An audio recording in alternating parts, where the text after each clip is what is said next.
Good evening. We got anybody here? I know Addict said he would be modding. Give everybody a few minutes to pop in. Got anybody watching? Say hey in the chat.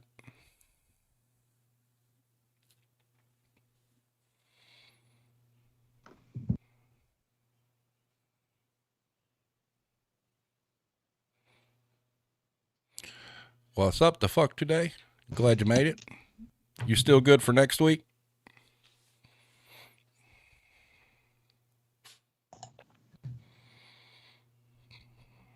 Sweet. So Mad Dog will be co-host next week. Got anybody else out there?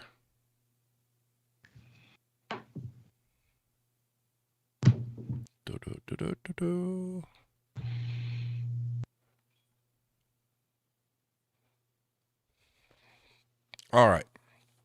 So vacation is over and we are, it's been a week already.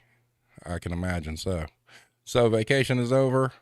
We're back at it. As you see, everything looks a little different. The whole back in black thing. So this is going to be the look going forward. Hope everybody likes it. Tonight, our co-host is our good friend, the Irish Connection. Say hello, sir. Hello, everybody. Yeah, everybody. I don't even know how many everybody's there are. So first order of business, I want to throw this out there real quick. Here's a graphic. Go get the shirts. The shirts are cool. And $15.99 for the ones with the graphics on the front, and then all the text are $14.99 now. The link is in the video description. So there is that. Do something here real quick. What's up, hero? All right. So, and as far as the shirts go, I got my first one. They're real. So, here's the back. What's up, Lo? There's the front. We've got a Dear Customer shirt that will be arriving here tomorrow. We had a follower on Twitter in Philadelphia purchase the Dear Customer shirt, which is cool. He posted on Twitter that it's his new favorite shirt, and he's going to wear it at the gym every day after he gets off work. He is his actual handle on Twitter is Philly Essential Employee, and then Irish Connection. I believe you've got one coming too as well. Correct. Still hasn't arrived just yet, but it's a while away here. So yeah, so cool stuff. Misfit Monday will arrive next Monday again. Took a little bit of a vacay, went to go visit the ocean and get sunburn, to be damned. So good stuff there. Like I said, Irish Connections with us tonight. Tonight we're going to get into the differences between retail here in the good old United States versus across the pond. What I'm going to do, Irish, real quick, just for, sake of giving everybody some background. What's up, addicts? I'm going to throw up the cost of living stuff so everybody can kind of get an idea where we're going. So I pulled this off. This is all current as of last Sunday or Saturday when I pulled it. So this gives you kind of an idea where we stand financially between the two countries. So cost of living, this thing had the average monthly net salary after taxes. Ireland in US dollars was $29.70, whereas the United States was $35.58.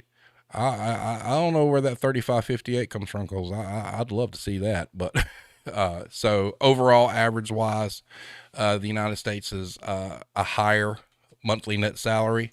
However, the mortgage interest rate in Ireland is substantially better than the United States. It's a 3.51 in Ireland versus a 4.03 here, and that's as of June 2021. Transportation, just to give you an idea, a one-way ticket, local transport, $3.10 in Ireland, $2.25 in the United States. Gasoline, $6.34 a gallon in Ireland versus 2.62 in the United States, which we're getting pretty close to three here. Volkswagen Golf is around $31,000 in Ireland versus 23,000 here. A Toyota Corolla, 31,000 here. I mean, in Ireland, 21,000 in the United States. Utilities, I found this kind of shocking. Actually, I figured Ireland might be cheaper, but basic electricity, heating, cooling, water, garbage for a 915 square foot apartment, it's about 177.91 versus 164.76 in the U.S. Internet is cheaper in Ireland, $59 versus $65 here. Sports and leisure, fitness club monthly fee for one adult, $50 in Ireland, 37 in the United States. Cinema, so movie ticket prices, 6 cents cheaper in Ireland, $11.94 versus 12. And then we've got markets. So this was interesting.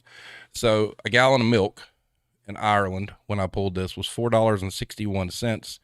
The United States was $3.24, whereas a pound of white bread in Ireland's only $1.60 versus $2.48 here. Rice for a pound is 75 cents for the pound in Ireland, 181 in the United States. Other things that people would be really interested in. A 1.5 liter bottle of water is $1.62 in Ireland versus $1.81 here. And this, boy, a 20 pack of Marlboro in Ireland, $16.35 versus $8 here. Man, being a smoker, that hurts. And then childcare, preschool or kindergarten, full day private, monthly for one child is $1,076 in Ireland versus $937 here. Comparison in like clothing items, a pair of Levi's or similar, $89.60 in Ireland, $43.93 here. A pair of Nike running shoes, mid-range, $95 in Ireland versus $76 here. Leather business shoes, $100 there, $96 here. And then the interesting one was rent. So for a one bedroom in city center. So what is city center, Irish? Is that like just downtown? Yeah, within walking distance off the center of town. Gotcha. All right. So it's 1412 in Ireland versus 1341 here. A one bedroom apartment outside of the center is 1197 in Ireland versus 1085 here. A three bedroom in the city is 2335 in Ireland, 2158 in the United States. A three bedroom outside of the center, 1884 versus 1745 here. So yeah, some pretty interesting stuff there. Health insurance, we'll be getting into that here in just a few to fuck today. So thanks Alex. It is I like the background. It's cool. So did that sound about right to you, Irish? Generally speaking, yes. I took a close look at that, and by and large, it's pretty accurate. There are obviously some things when it comes to rent, for example. I mean, obviously, no more than the States, it fluctuates wildly based on where you are. But overall, yeah, I'd give that a pass.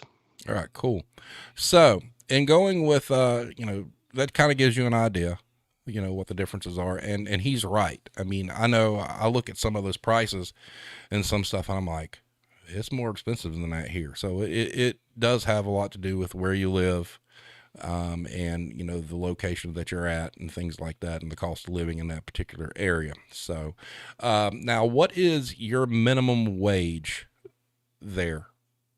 Okay, the legal minimum wage is $10.20 an hour, so that's roughly speaking a little over $11. Okay, so our minimum wage here is 7.25 an hour, but the Mm, minimum wage can be dictated by the state. So there are some states that pay higher. There again, too, there's not a lot of equity nationwide in what the minimum wage is. Some places mhm, pay higher, some places pay the bare minimum. Your service workers there, like waitresses and waiters, do they make mhm. that per hour, or are they getting like a very low hourly rate plus tips?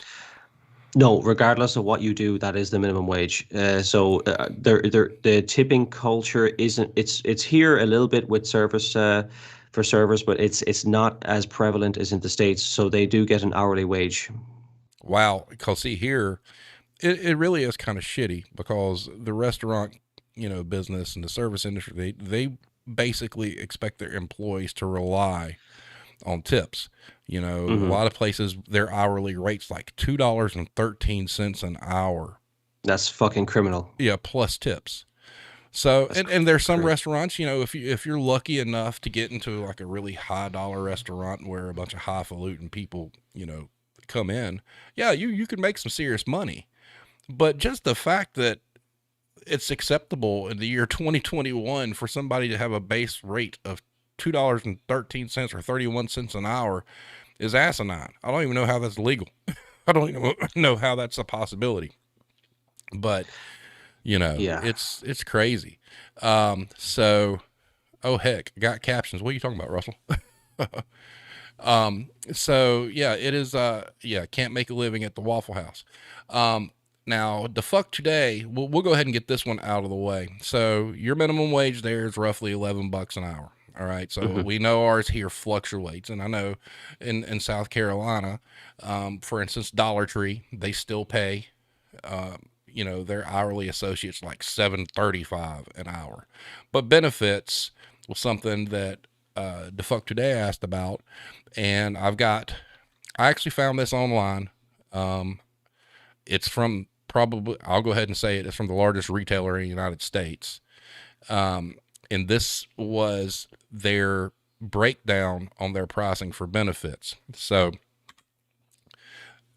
they have three different plans listed here. There's a premier plan, a contribution plan, and a saver plan. And the costs here are bi weekly.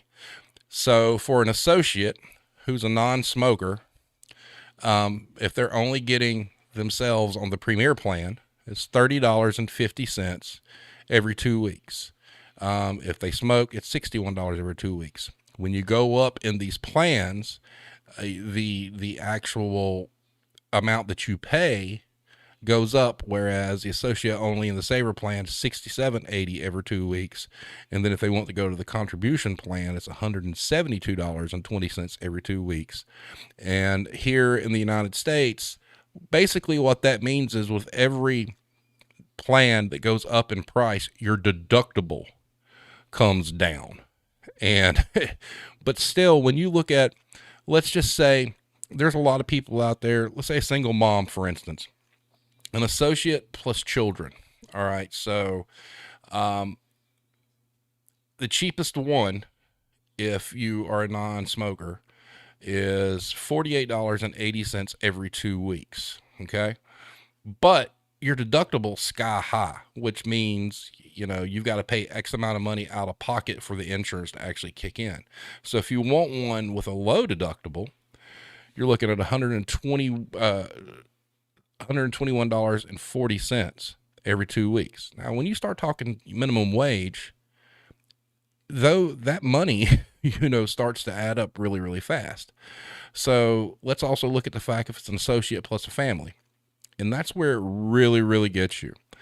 If you want decent quality insurance without a high deductible, your bi-weekly is going to be $311 every 2 weeks. And people talk about, the minimum wage needs to be $15 an hour for a livable wage. When you start taking benefits out of it and stuff, you're not making, squat, because your insurance just takes it out, completely. And I think the prices for insurance here are really, really, out of hand. And this is just for medical. There's also vision and dental is separate. So that's not even wrapped up in to your biweekly cost. So an associate plus family vision is 826 every 2 weeks, which isn't a whole lot. Associate plus family and dental is 3390 every 2 weeks, which isn't a whole lot. But you throw those two on top of a high premium that you pay every 2 weeks for a lower deductible, you're you're not gaining anything at all. So it's kind of counterintuitive from a wage standpoint that when you actually do the math for a lot of these places that, you've got families, let's say, you've got a husband and wife, and the wife, for whatever reason, can't work, whether it has to do with child care or something like that, because it's another thing. Child care here in the United States is outrageous. That's why the chart that I threw up with the cost of living is a little confusing, because everywhere we've ever looked, it's much higher than that per kid, almost to the point that there's been situations with, us and others where you've been offered a promotion or a higher job, but when you factor in childcare that you're paying in order to have it, it's not even worth getting the job, because all that extra money you make goes right into paying to the childcare. So, benefit wise, how are you guys structured in Ireland? Okay. Well, in terms of the specifically healthcare, uh, we don't have that as part of tied in with our job necessarily. There are very very few benefits other than your wages in the job that you would get over here in retail or anything other really. It's totally discretionary really from the employer, and also it's not really that normal. We do have health insurance. It's substantially lower. Uh, it would run about 120 a month here for a good, some decent coverage, but also the costs in general, if you do end up in the ER for some reason, are substantially lower in any event. That from what I understand. I Does would that I make would sense? agree. Yeah, I would agree with that, because Hero asked, is healthcare up to the individual there to find, or is it some? How does that work? Yes, it is. Your employer has nothing to do with any sort of benefits at all, other than paying you your wages. It just doesn't exist here. But at the same time, your rates are cheaper, Correct. and I would probably say that, you know, and that's the thing too. I mean, that'll take me down a whole nother rabbit hole. I still think insurance is a racket overall, because if you're a healthy individual and you don't Yeah. go to the doctor, you're just pissing money away that you could use on whatever, and you don't ever see any of that back. And then here, if you lose your job or quit your job and your benefits lapse, we have this thing here called Cobra, which is some sort of fancy schmancy way to get insurance without being employed, that will about make you homeless because it's so expensive. It's really, really ridiculous.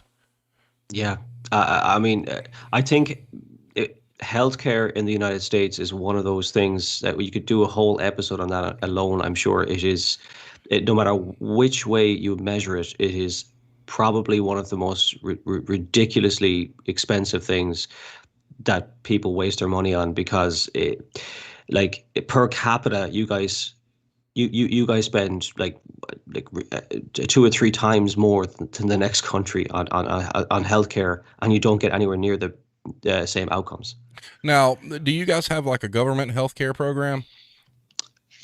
Yes, yeah, we do. To be honest, it's the system is split into two here. There's public healthcare, which is open to everyone at any time for any reason. It's not great. There's long queues, and if you need to see a specialist, you could be waiting a ridiculously long time. And there's private healthcare, much like yourselves, it is run privately, and yeah, it does function a lot better. But then it just means like the more money you have, the quicker you access healthcare, which raises a kind of a moral issue as well. But you Right. know, you know, That's, I'd say that's one of the biggest problems, especially in retail over here, with the fact Mm, that, with the wages being so low and the insurance premiums being so high, it's hmm almost like the system, it refuses to let anybody get ahead. I mean, it's, like I said, there are situations like the fuck today. She just posted in the chat, can't get better insurance because my job offers bullshit insurance. It will cost an astronomical amount. And that's how it is. And I don't know if you read, mm, the pharmaceutical companies here, there's a yeah. big, huge outcry. Like, for instance, how much insulin costs. Oh, I did see that. My goodness, that's It, crazy. Now, I will say, I will give Walmart this. It just came out in the news yesterday that Walmart is getting ready to um, start selling cheap insulin through their pharmacies. How they're doing that, I don't know. Props to them, because these are life saving things that people need, and this country is so capitalist and everything's ruled by a dollar. It's not Hmm about somebody living. It's about how much are they willing to pay to live. You know Yeah, when I mean, you're look, you're absolutely right. I mean, it, to tie it back to retail again, retail workers over here are in no position to be paying for private healthcare either. The difference being, though, is that the result of that is that they have to go for a poor public healthcare system here.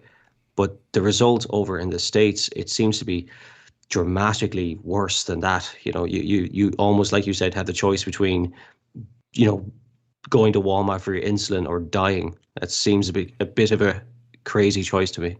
and it's 100% correct. So, all right, let's get on the retail thing. So, I know you were looking at some stuff and whatnot. So, we'll start with you. Give us your breakdown. About what you think about the two countries and what you've researched. Okay, what you know what? A lot of you will probably be wondering what I have to complain for because, um, look, you guys see you do not come out on top for the most part. That's not to say that retail is good here. By no means is it good. However, you do have in terms of just the contracts thing, you guys seem to be at the mercy of the employer in the sense of that, at a whim they can just cut your hours or let you go or whatever else. We're slightly better protected here by law, so the contracts seem to be better. Um, Minimum wage is one of these moot points. It really depends. There's so many variables there about where you live and what you do and cost of living. But um, I suppose we can't get away from the fact that it is higher than you guys. But it's still, if you look at the average retail wage in Ireland per hour and the minimum wage, they're as near as identical to each other. So that just gives you an idea of where retail sits in terms of the food chain here. The very, very bottom in terms of pay. Right. Now, Hero just posted, so no at will employment in Ireland. I don't know if, are you familiar with that phrase and what that means here? Yeah, we probably call it 0 hour contracts over here. Yeah, no, those things were popular for a while, especially during the uh, immediately after the last recession, the credit crunch. However, they've been phased out and made more or less illegal. It's very difficult to find an employer now that would actually it is actually illegal to have a at will contract here unless there is a good reason, and that's quite literally the terms in law. A good, some good. I don't know if it's good reason or something to that effect. But the minimum now is about 15 hours a week, as I think I've said before. Yeah, and that's a big problem that I see here. They use, there's two phrases that they like to use here in the States. It's at will employment, or you work in a right to work state. And all that is carte blanche excuse for any retailer, or really any company, to fire you for any reason whatsoever. If I walked in, Hmm I fell and I had a black eye, and they didn't like the fact I had a black eye, they could fire me because I had a black eye, and there's not a damn thing I can do about it. And hmm and that's the kind of situation here. And I find it really interesting because now we've got so many companies over here hollering about how they can't hire enough people. Yeah. but by God, you'll fire them. If you don't like them. I mean, and that's how it is over here. I mean, it's and to clarify your statement, I understand what you're saying. Retail's retail everywhere. It sucks, Mm. and and it's like you said. It's not that you're saying that it's great, but it's definitely less bad. Yeah, that's the best you could say about it. Yeah. Yeah. Uh, yeah, no. From everything that I can really see, I couldn't see anything that would make me want to work in the retail in the US more than here. It pains me to say that, but it's true. Well, Um, the thing that some of the discussions that you and I have had, I think from a you guys have some support there that we don't have here. Like you have a mhm. limit like of shit you'll put up with, especially with like customers and the Karens and the Kyles and all that other stuff. You Yeah. guys have backbone. Whereas here, we can have backbone, but they'll use you having backbone as a reason to get rid of you, because God forbid you upset the customer, and Hmm. I just feel like even myself, just doing research, others, like I told you about the conversation I had with somebody on Reddit that worked retail in Japan, Yeah. and the fact that in Japan, retailers hire the correct amount of people to work to keep their stores in tip-top shape. Yeah. And that was it across the board until a certain very big retailer bought one of their major chains out over there to get their footprint in the company, in the country, and they immediately cut like the staff in half. And so I don't the problem with American retail, really comes down to the phrase on the shirt. I mean, it really does. And I know that sounds kind of asinine, but at its simplest form, that's really what it is that employees are controllable expenses. And there's no company out there, I don't care what kind of shit they spit at you, that's all you're ever going to be. And, whereas you guys have these contracts where you're kind of locked in. All right. So, you get a contract over there for 15 hours, you're getting that 15 hours, right? And Correct. whereas here, these companies have this amazing sliding scale. Like you might get hired full time and you'll get told, oh, full time, it's 37 to 40 hours a week. And you go in there and you work 37, 40 hours a week, and all of a sudden sales go down and they start cutting payroll and they drop you down to 30. Then all of a sudden they get to tell you, oh, well, you only have to work 30 hours to be full time. We've got that kind of shit that goes on here, and it happens Right. all the time, every single day. And it's the contract thing. You know, we've discussed this before. That's you're kind of unionized, right? No, not in retail. I wouldn't say we're unionized in retail. Or so these contracts is, that's like a government mandate. Correct. Now, see, and that's amazing in itself. The government saying, okay, you've got these different levels of contracts, and so when let's say you get a contract for 15 hours, Hmm. are you guaranteed that 15 hours no matter what? They can't come back and say, well, oh, we're only going to work you 10. Nope, you're guaranteed. Wow. So see, we have no protections like that here, none, and Yeah. it's sad. Um, when you emailed me when we were talking about this, you're like, oh, well, it looks like you guys get the short end of the stick. We really do.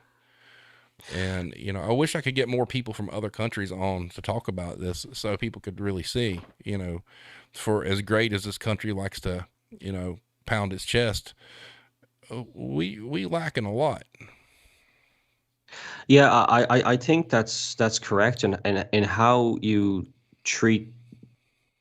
I'm not sure if it's true of all uh, occupations over in the United States, but definitely how you guys treat retail workers, uh, from a legal point of view, from protections, unions, and even from a customer point of view, is pretty poor. Now it's poor everywhere, but in Right. particular, I have to say I would be very uneasy working in retail in the States because I would be afraid. At any time I could lose, hours. The same thing can happen here. Like, a, the average retail employee here might work about 25 hours a week. They're only guaranteed 15. That's almost half their paycheck if they get cut, Right. So, I mean, and there again, you know, let's just say here, they promise somebody 35 hours is full time. Okay. mhm, And then, they drop them to 30, and they do it with no remorse whatsoever. And, mhm. and they act like it's not this big deal, but 5 hours, $10 an hour to a lot of people, that $50, man, goes a long way.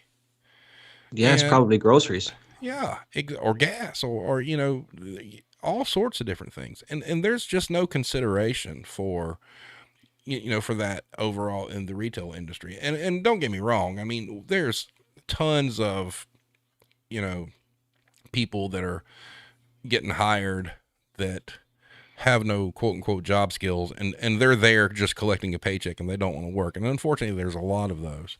But I think one of the big things that we're seeing now, especially coming out of the pandemic, and it's nice to see that the retail and service industry workers are finally waking up and they're just fed up, and, you know, like Hero just posted here as well. Don't get a second job that will change your availability. See, like here, yeah, you might get told, okay, we're gonna hire you. We're gonna work your 15 hours a week.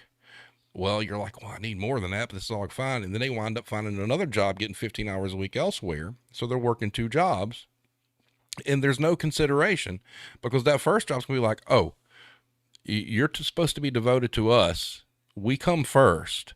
So they're going to offer you $15. I mean, they're going to offer you minimum wage. They're going to offer you 15 hours a week, but they expect you to be on call 24/7, work Yeah. whatever schedule they give you. And it's just a snowball effect that causes, I mean, in my opinion, causes, people to become impoverished because you've got to start making sacrifices. And it sounds like a lot of sacrifices that people have to make here that work in retail, they do not have to do that there and in several other countries. Yeah, you're probably correct. We certainly wouldn't worry as much about our health. That's definitely true. Um, and we probably wouldn't be as anxious about being let go at a drop of a hat, because there are certain there are better protections here. There's something called redundancy. I don't know of an equivalent in the States, where after 2 years of employment, if your employer lets you go because the business is going south, or you're quite literally being made redundant, they owe you kind of retribution for that. So you actually end up getting 2 weeks' salary per year of your employment if you were to be let go that way. Wow. So how long does that last? So you get 2 weeks per year? Yeah. So if you worked for 10 years, you would get 20 weeks salary if they let you go, because you're being made redundant, not because you're incompetent now, but because, Wow. no, That is amazing. yeah. There's, to my knowledge, especially in retail, there is nothing like that here. Yeah. Again, I mean, every bit of research that I did led me to kind of, maybe I should be quieter in the chat, Well, no, no. I mean, and that's the great thing about having you on and other people that work in the business, because the whole point of this whole thing is to kind of expose the disparities and what's going on here. And, so that's kind of like saying, hey, look, sorry, we can't use you. Here's basically like a severance. Okay. Correct. That's exactly what it is. Yeah. Whereas here, it's just, there's all sorts of legal terminology. One of them is reduction in force. They can use as a reason to terminate you, and you don't get nothing. You just get, hey, thank you for your time. Sorry, we don't have anything for you, and Mm. send you on your way. And this has been happening to people that have worked for companies 20, 30 years. I mean, that's totally unfair, because I mean, you gave a lot of years to certain companies, and if when they do let you go like that, I mean, that's unfair, because you have invested yourself to a degree in that Hmm. company. It's not your fault it failed. So I mean, you gave up years of your life. Perhaps you missed out on, education or whatever the case would be for that, or for whatever reason, you do, like, that's a trick you guys might be missing, in the sense of, like, when you work, you are actually investing in the company, and you're getting very little back from it, uh, or at least less than we do. Not that we get much, but we get more than it appears in the United States. Right. And, like recently we had the whole Best Buy thing over here where they went in all of a sudden, no warning, and went in and just started just laying people off. Some people were getting severances, some people weren't. These are people that, I mean, long term career people, and they get told, oh, well, we can't, if you want to keep working here, you got to take this new job and you got to drop the part time. And Hmm. no one cared. They have no legal standing whatsoever. Okay. And then what happens is, I know this happened, with me, when I got laid off due to COVID. It was just like, oh, we're sorry, you know, you can file for unemployment. And that's just the excuse. Now the Mm. turnabout is everybody's complaining about unemployment, but these companies were using that, so they didn't have to feel bad about sending you on your way. It's just like, oh, well, the government's doing this, you can go do that. And the trust, between, you know, employees and these companies has been shattered. And I don't think it's ever going to be repaired. I would slightly disagree. I don't think it's been shattered. I think it's been exposed. Uh, because the companies in general, it's the same over here. There is a huge disconnect between, their, if they have any values, and their employees. They don't seem they don't seem to kind of respect the fact that their employees are their own representatives, and they can and will try anything and everything to minimize the cost of wages, hence controllable expenses. And they don't seem to value the employee outside of merely keeping the shelves stocked. You know.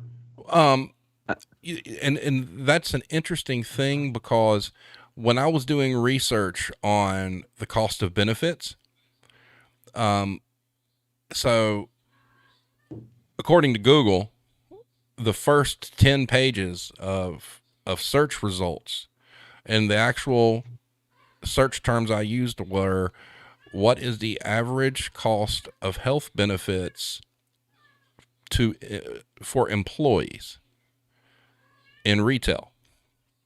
The first 10 searches had nothing to do with how much an employee has to pay. It was all about how much corporations have to pay mhm. to provide insurance. And I think that right there tells you all you need to know. It's not, you got to go dig for Well, this information. And, it's not about the little guy. It's not about how, your employees, how much they have to pay.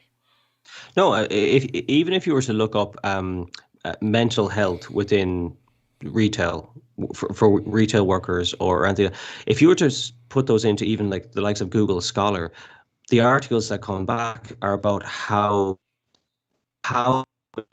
employees' mental health affects the bottom line, or how to increase efficiency by using this or that tactic. It's not actually about the individual employees. It is about profit uh, and well, just profiteering in general.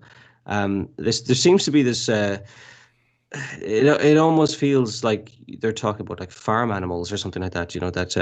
The retail workers are just at the bottom of the food chain, Yep. in every respect, even within research. Yes, you're Um, 100% correct there. yeah, Uh, yeah. Sorry, go ahead. Hero asked, do you think it's more likely for Ireland to have a larger long term workforce? I'm not sure I understand long term. What do you mean by that? Um, I think she's talking about like more long term employees, more career employees. Oh, within retail? Yes. No. No. No, look, there are long-term retail employees, but it's nobody goes into retail expecting to be there for any longer than a temporary term. Most people end up getting stuck there. Very, very few people go into retail as a career from the outset. I Mm-hmm. mean, plenty of people make careers out of it. Don't get me wrong, but no, that would not be the case, at least in my opinion. Um, that makes sense too. Whereas I think the thing that is overlooked here is the stigma on from outside of retail for people that have never worked it or have never experienced it. Mm. They don't understand that here in the United States that, retail takes up such a large percentage of our actual job force in the United States that these are quote unquote careers for people. And the outside people looking in still look at it like, oh, well, this is a temporary job. You shouldn't be doing this. You should have done better in school. You should have done this. You should have done that. Yeah, I absolutely agree with that. That is maybe not as pronounced here, but Ireland is a little more subtle as a culture, so but it is under the surface at least. Absolutely, that's there. What I don't really understand what the justification for it is in this day and age. There's Here's the thing. Although this entire podcast and your channel is dedicated to exposing all the wrongs within retail could be a perfectly good place to work. Yes, it absolutely could. There's nothing within, there's nothing stopping retail being a perfectly palatable, normal occupation. What's wrong with it is that exact thing you just mentioned there, that it's the stigma, it's how it's perceived that you ended up there because you didn't do something right. Right. That's that's incorrect. For most of the part, at least in my experience, they may not have planned to have been there long term, but that doesn't mean something went wrong. That's that it may have suited them for long enough, and then they were good enough, and they got a supervisor's job, or maybe they just enjoyed it, or Yeah. I mean, whatever. I think most of us that have been in it for a long time, there was something that we enjoyed at some point. But then what happens is, as you get more intelligent, as you get older and you stay in the business, you start to see the seedy side. And that's when you realize that, all the things that you enjoyed about it or that quote unquote brought you to the dance, these Mm. companies exploit. And, I just, all these people that complain about retail workers and I would just love to know who the hell these people are. I mean, are these people who have never worked? Are these housewives or living off their husband's money? I mean, it's just, to me, you're right. It could be a good job, but the problem is there's no support for the workforce because they will bend over and kiss, whatever customers ask just to keep them happy and not even defend their workforce. Absolutely, that's 100% true.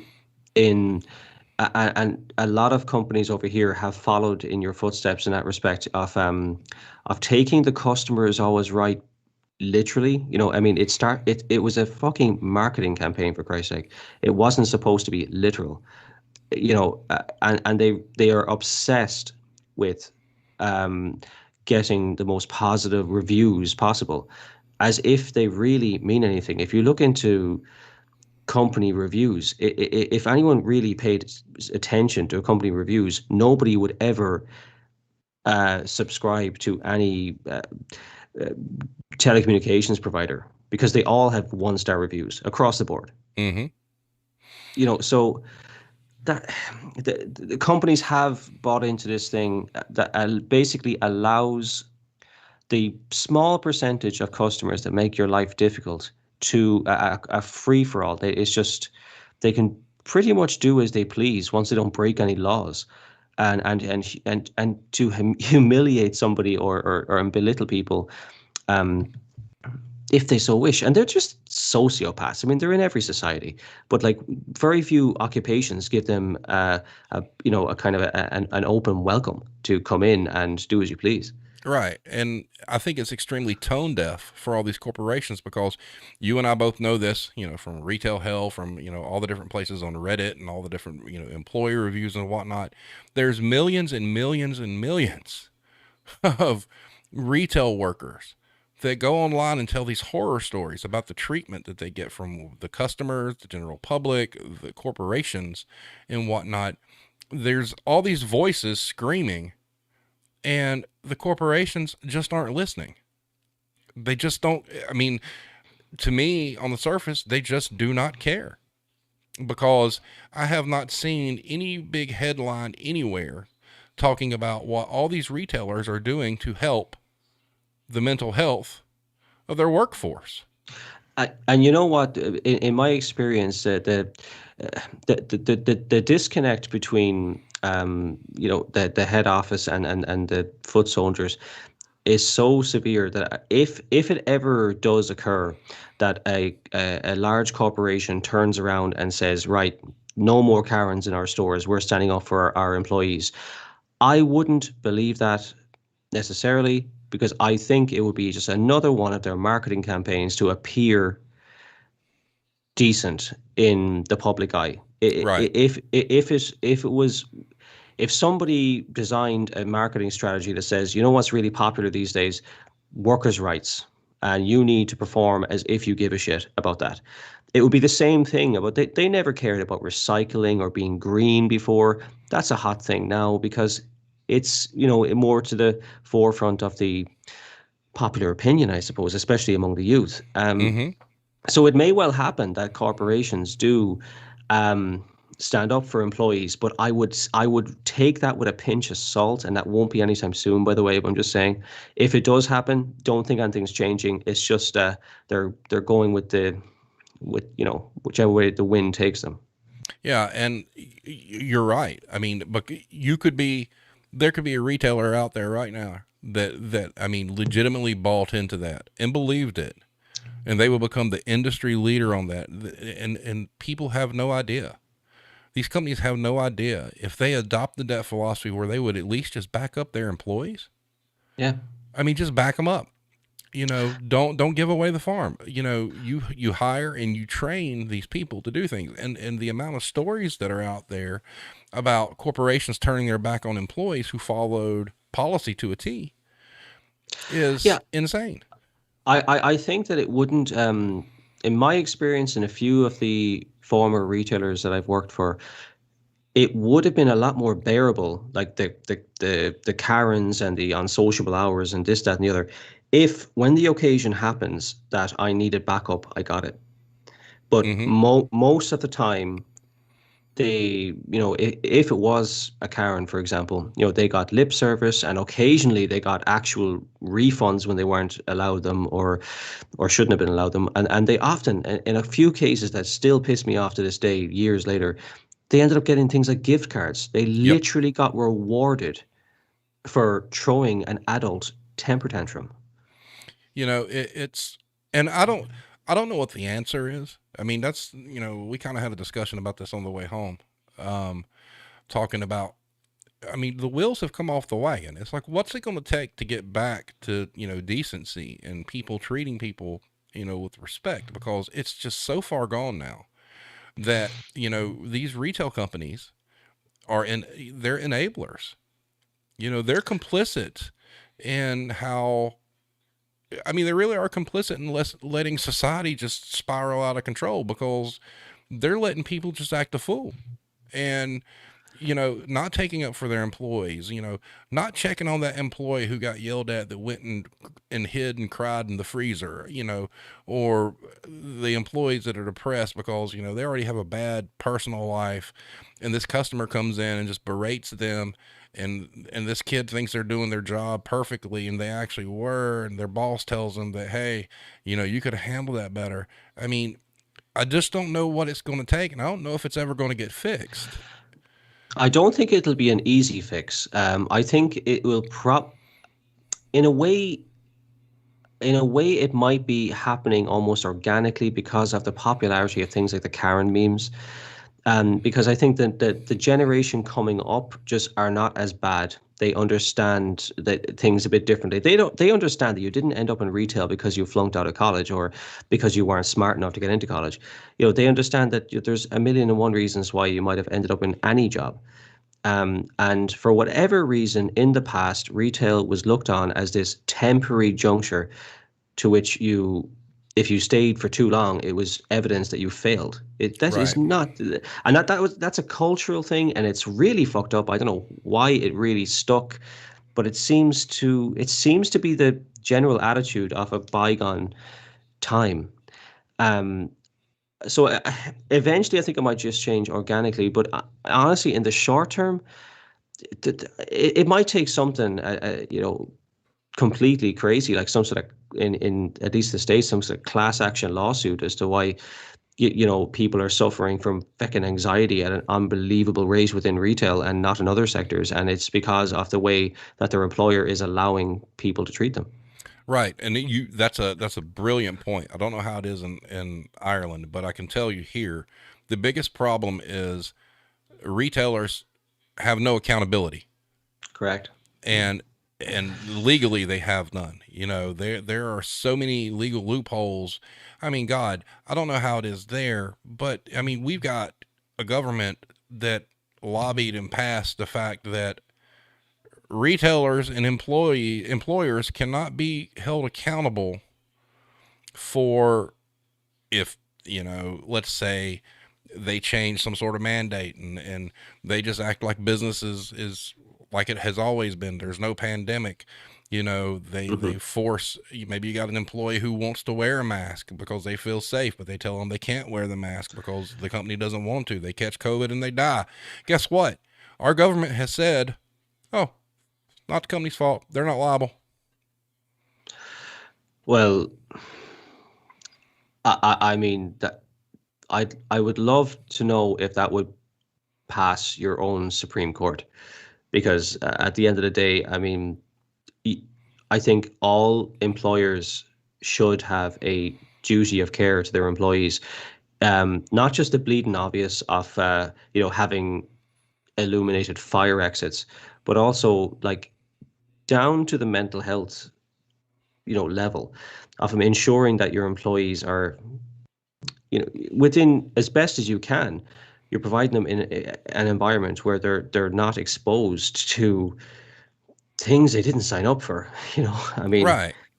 I you mean, know, the mental health thing's huge. We've talked about that a it's lot. huge, I mean, huge. I feel like it's a huge failure here in the United States. There are no protections for retail employees, whether you're an hourly or you're a manager. Your mental health don't mean shit. What they'll do is they'll hand you a little piece of paper saying, here's the employee assistance hotline. If you feel Yeah, stressed or blah blah blah, you call this person. And yeah. and Who'll they feel who'll like, send you out a pamphlet or something? Yeah. yeah, they feel like, hot damn, we did our part. No. And they just, because if they really cared about these employees, mental health, they'd put a stop to a bunch of the bullshit that they make these employees put up with from the customers that come in. Well, this isn't retail specific, but it is now the law in Ireland as of April the 1st this year that you may not be contacted outside of your working hours, your normal working hours. So you don't have to answer emails or phone calls. You are legally not allowed to get into trouble for that anymore. Whereas before, which is, to be honest, it's going to be very difficult for me to actually adhere to that. I am trained so hard to wake up in the middle of the night and answer a phone call, no problem. But it's actually now they're beginning to take it a little more seriously here, and I think it's actually the EU law as opposed to Irish specifically. But they are taking mental health a little more seriously now because it's such a pandemic. I agree. Now, in speaking with like your employment contracts and whatnot, let's touch on this real quick. Time Hmm. off. So let's say you're a full, like, how many days off does the average employee, like personal days and stuff like that, do you get? Okay, so do you mean like holidays now or days you can just call in? Um, like paid time off. So it could be Okay. holidays, like, like Oh, for instance here, like okay. vacations, Okay. 4 weeks per annum. and that's out of the gate. Yes. If you're a full-time employee, it's 4 weeks per annum. And do they put on any restrictions on when you can and can't take those? Yes, that is at the company's discretion. Yeah. Right. Now, do they expect you to take those days, or will they try to pull something funky? And if your year is almost up and you haven't taken them, do they pay you out, or do they roll them over? Uh, you can roll a certain amount of them over, but it's fairly restricted. They legally speaking, you are supposed to take your vacation period, but in reality, especially among the smaller employees or employers rather, um, I wouldn't be surprised if a lot of them were just paid off. But the ones that are being kept up, kind of have large HR departments and stuff like that, no, they would make you take your annual leave. Are you frowned upon for taking it? No. Whereas here, let's say you're a manager, all right, and you're moving to another company and you get hired salary. Most of the time, you get 1 week's vacation, and on your third year there, you get 2 weeks vacation, and it is frowned upon anytime you take any kind of time off. It doesn't matter what it's for. They'll ask you a million different things. I mean, I know of situations where people have been scolded or reprimanded because they needed to take time off for the death of a loved one. That is that's hard. That's hard to listen to. It used to be worse here years ago. It has gradually gotten better. Like for example, I took 4 days off for my own wedding. Okay. Mm-hmm. That was no one really took any notice of that. It was fairly a normal thing at the time. But in terms of being frowned upon, if someone took 2 weeks for their wedding, I don't think anyone would really begrudge that as such. No, but these days, I think they are taking the mental health thing more seriously because look, what is the benefit, by the way, of doing it the American way, if you like? Like, someone that gets 1 week off in a year is someone that's not very productive. Right. It's the same thing of like employers that are just, they only want you to take a 30-minute lunch break at a 12-hour shift. You realize you get far more productivity out of the person if you gave them four 30-minute lunch breaks in a 12-hour shift. Really, it's not that difficult to understand. If you're rested, you come back better. You know, um, they just seem to be not really be using their head in that respect. I They're have no not. idea why you would only get such a pitiful amount of time off because if I were the employer, I'd want you to be productive. I'm not counting how many weeks per year that you work. I'm counting how productive you are. So Right. if that means giving you more time off, as counterintuitive as that might sound, that's the right thing to do. Well, like here, mostly in retail, like the fuck today just posted. Typically, our blackout period, you can't take a vacation between October and February. Oh yeah, that's. I'm not going to lie to you. That's pretty common here too. Right. And obviously, part of that makes sense because, fourth quarter Christmas. And I think anybody who signs up for retail management, you know that. But the fact that, you start out of the gate with, 1 week, and what happens if you have an emergency and you have to take the week? And then let's say you start work in January and you've got till next January to use a week. You're there in March, something happens and you have to take that week. And you Mm, work from, April to January before you get any more time off. And, yeah. you know, it's one of those deals where, I mean, personally, I feel like, if you're a store manager, personally, I feel like that it should be mandatory that the week after Christmas, retailers make all store managers take that week off. I think that should happen. And then the following week, you could rotate. The next salary manager can take the week off or whatnot. But that's not how that works here, because you come through Christmas, you get your ass completely kicked, and then you got to turn around and get ready for inventory, which is normally in January or February, which is another stressful situation. And you're getting beat up by these district managers and regional managers who give two shits about your mental health and your physical health on top of that, and will work you to death or fire you. I mean, there's no leeway, there's no break. Yeah, I agree, and I think it's. I mean, actually, uh, the most kind of prominent retailer, the one with no stores, uh, the one that Bezos recently left, that is getting into the most trouble, at least in the public eye, for treating their workforce like absolute garbage. Um, you hear all sorts of horror stories of how they are treated effectively like robots. That's the ultimate goal, is that he'd like to make everything robotic. Mm-hmm. But you know, I I think that in retail, at least, it's a little bit like, if you go way back to, like, say, when people were farming, harvest time, they hired a bunch of help to help with harvesting around the time. They had no they couldn't care about them, but for the week that they were harvesting, they had no relationship with them, and that seems to be the model that retail was built on. There's basically two types. The normal retail employee, the everyday cashier associate, is treated in such a way that they're expected to be temporary. They don't invest anything in you. They treat you like garbage. They don't even learn to your name half the time. And then there's the management, which ended up being like the farm hands or something like that. That they were trusted. They were known to the owners, and there was a little bit more invested in them, and they were given more responsibility and a little bit more prestige. But at the end of the day, they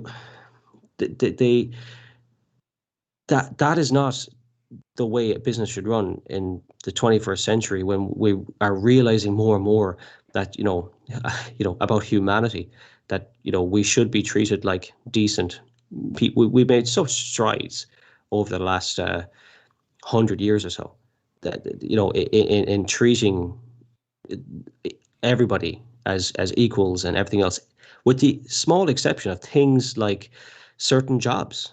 It's not just retail, but retail is probably one of the biggest ones. Yep.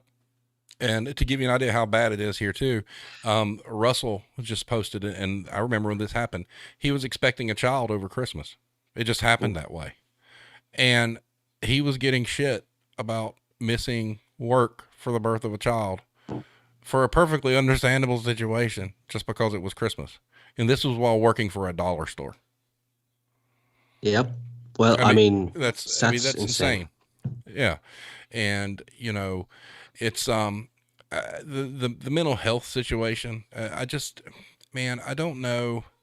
I mean, I would feel like you said. I mean, it's the retail in Ireland isn't great, but I would be willing to bet there are thousands of retail employees here that, if they were working in retail there, would look back and be like, holy shit. I mean, it's not great, but God, it's so much better than what it was, in the United States. And that's sad. You're correct. I mean, I don't I don't have any defense to that. I mean, I usually bitch and moan about retail, but in fairness, in this instance, when researching all of this type of thing, yes, it is. You can't deny it. It is worse in the States, and it's fairly empirically obvious. Yeah, and that's just, for a country that wants to talk so much shit about how great they are.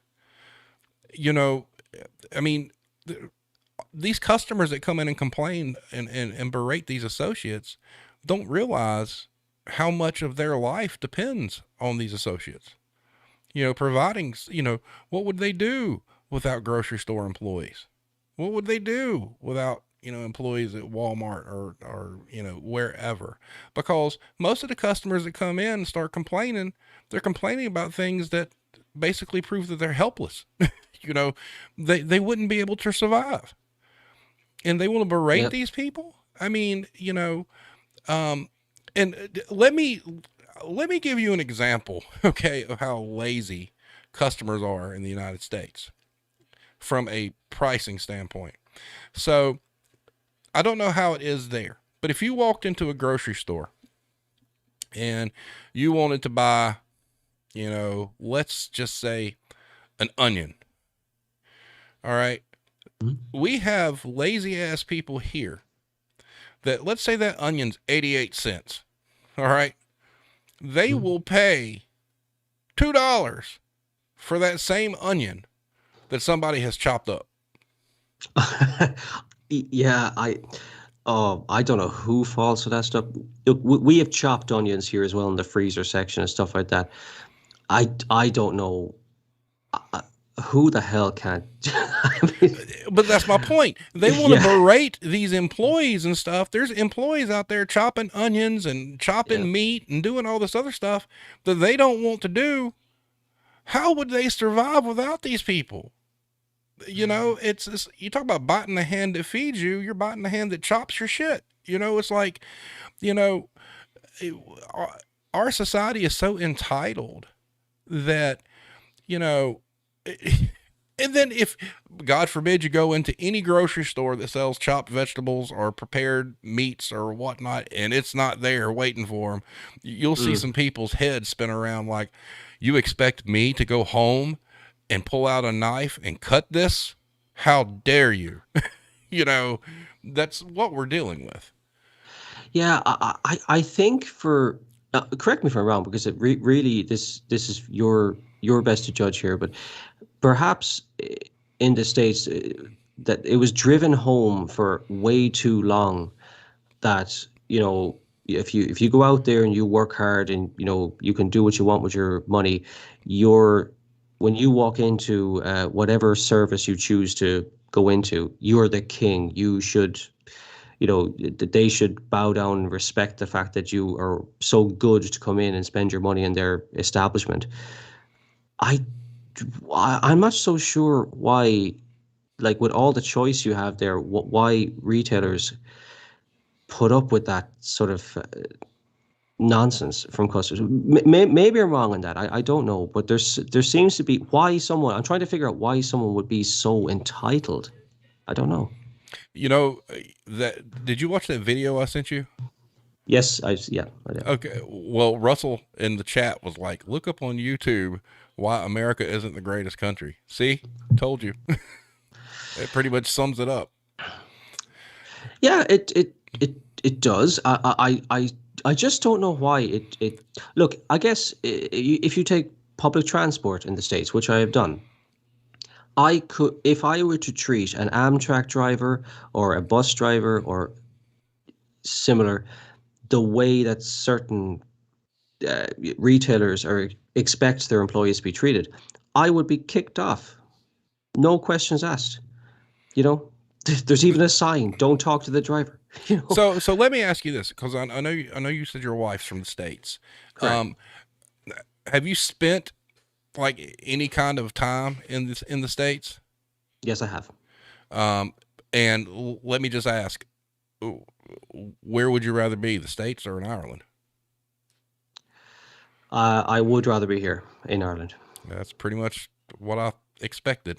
Um, it's As yeah, as much and all as I love the States, look, there is some fantastic people there, some great opportunities, but honestly, um, I think one of the reasons why I work as much as I always have, I've always done more of my hours of this, is because I'm afraid of being unemployed. I'm always trying to do as much as I can to impress the people above me so I remain in employment. But in the States, that's a real worry. I really would worry that I could be doing just as much as I am doing here, but in a whim, I could become homeless. correct. And you made a statement a few minutes ago that I wanted to touch on that makes sense. You were talking about, you're kind of brought up to believe that if you work really, really hard at what you do, you can succeed and you can be successful. Now, the sad part is that's not true. across the board, because there are plenty of people who work really, really hard in retail and have for many, many years, and they're Hmm. not getting ahead. They're not getting that same benefit. You know, they were fed a lie for years that if you work really hard, you can achieve great things and have the life that you want. But in this country, that is not true for everyone. Yeah, you're right, and it's not true here either. You know, you like you can work very hard to be quite talented, and things still don't work out all the time. Um, but you know, one thing I might add, and correct me again if I'm wrong, I I think that we can agree that retail has gotten, as a profession, worse over the last 30 years rather than it hasn't stayed the same. I think it's gotten worse. I agree with you because I've been in it for 30 years. You're 100% on point. Yeah, like even just the take home pay, for example, just as you've mentioned inflation a few times in the podcast. Like, if you look at your average salary as a if you worked 20 hours a week 30 years ago in retail, that paid for more shit than it does today. Correct. And I had posted a chart on some brilliant brain trust at some magazine posted on Twitter that the price of her Chipotle bowl was going up in price because of government handouts. And somebody that follows me on Twitter sent that to me and said, "Did you see this shit?" And so I pulled up this chart that shows wages versus productivity through the years. And so basically, what it is up until about, I think it was the mid 70s, up until like right around 1980, wages and productivity were running neck and neck. There wasn't a big disparity. But from then until now, wages started stagnating and going the opposite direction while productivity was going up. So, what's that showing is you're expected to meet that productivity but not get an increase in pay. And, that kind of nonsense, when you go back and you talk about how it was 30 years ago, I've said numerous times that, I started in this business when I was 18. I'll be 51 in August. And, you know, I've watched society change, and not in a good way, during that time frame. And it affected retail because I'd say, from the time I was 18 to probably about 25, 26, it wasn't too bad. It was all right. People were much more respectful.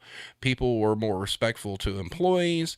You'd see somebody walk all the way across the store with something that they decided they didn't want to buy, and they would turn around and take it back and put it right back to the spot it went to.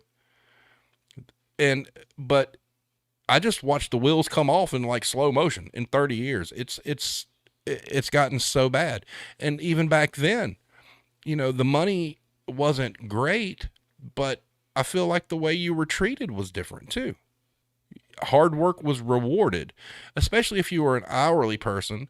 It was kind of the same, now, but there was a little bit more benefit to, hey, you want an extra 5 hours. That built a relationship with the manager that was giving you those hours, and there was a payoff to that. Whereas now, do you want to work 5 hours and you say no, you're scum of the earth. And but you're right. It's gotten worse every single year. Yeah. So I mean, that's kind of the overarching theme. Of tonight, and I think in general your channel as well. That it's become a war zone for a reason. It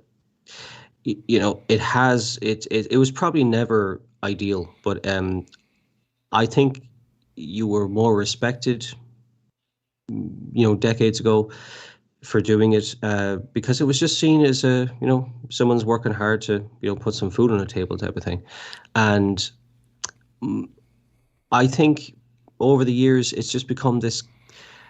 I don't know why the perception became that it's for people that failed at something else. It's not really, you know.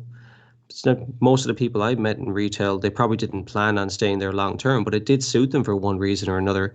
Yep. And you know, they got something out of it. But now, honestly, like the newer people coming in just can't wait to get out. You know, they're the most temporary. If the employment situation was better, you know, they would be gone in a heartbeat. You know, I mean, I sent you a link there not too long ago about the unemployment rate in the under 25s Yeah. over here is absolutely shocking. You know, I can't remember exactly what it was, but it's something like 60%. I You know. believe that kind of goes back to something a point you made earlier was the newer generation coming up has gotten wise to it. Yeah, And I I think think that so people think that because they're lazy, but they're just choosing not to get treated like shit. well, also they're not buying the lie anymore that like what you got to do is you go and get a 3-year degree and then you put on a suit and you're a manager and you make good money in whatever industry you choose to work in. That's bullshit. That look, over 50% of adults in Ireland have a primary degree now. I mean that so it's the degrees are worthless. In other words, you know, Um, there's so many out there. It's crazy. right. We had a question come through from Praveen. Which are the best retail companies to work for? I guess the biggest question is, are you talking in the United States or in Ireland or in general? If you can be a little bit more specific, I'll be more than happy to answer that for you. Hero also posted how deadly Black Friday has become. Yeah.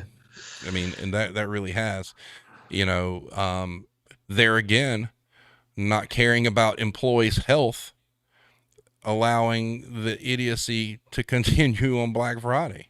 You know, it's now you got people that get PTSD from working during the holidays because, man, I've been part of some of those Black Friday fiascos. It's off the chain crazy.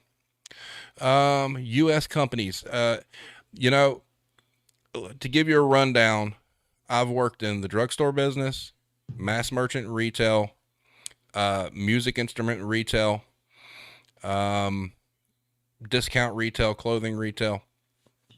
As far as people I know in the business and whatnot, um, U.S. companies, as far as who would be the best to work for, is a little subjective. As much as I didn't enjoy working for this company, I do believe the TJX corporations do a little bit better job, at least with their hourly employees, rewarding them. Um, Judging from what I've seen, I will tell you that if you work for like a dollar chain, you're not going to get anywhere fast other than worked into the ground. Best Buy at one point in time was known to be a great place to work, and that changed as of recently. I really feel like probably some of the best retailers to work for are probably mom and pop shops. Office supply stores used to be really good to work for. Office Depot, Office Max, and Staples, they were good.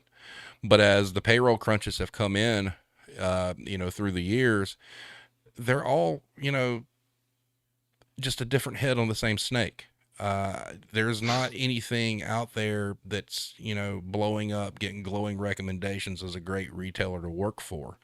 I could see where if you're passionate about something, if you're like, for instance, working in music instrument retail, if you're a musician, that is probably a job that, you would love. Um, you'll be able to overlook all the little issues that most people would hate. Or if you love pets, working for a pet, like PetSmart or something like that's probably great. Um, I think the key to it all is the retailer that's going to treat you the best is going to be the retailer that you're most passionate about what you sell. If you love fashion, working in a clothing store might be okay for you. And just because you love fashion, you kind of overlook all the other stuff. Um, but it really is subjective. I don't think there's really a good one right now. I think, everybody's still reeling from the pandemic and employees are on the short end of the stick for that. But, you know, smaller chains, um, anything that's not, you don't want to get anything sales related. That's for sure.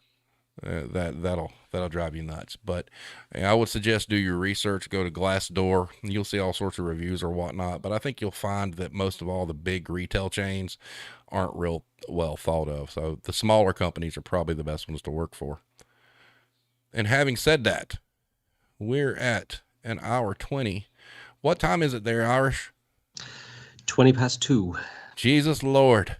I appreciate your dedication, sir. Always a pleasure having you on. Next week, Mad Dog's going to be on, and we're going to talk about.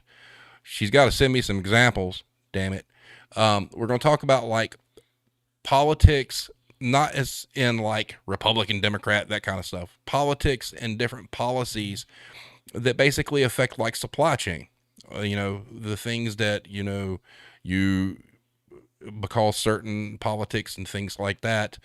You know, certain companies can't sell certain things, so we're going to kind of dive into that. She's going to send me some examples and whatnot.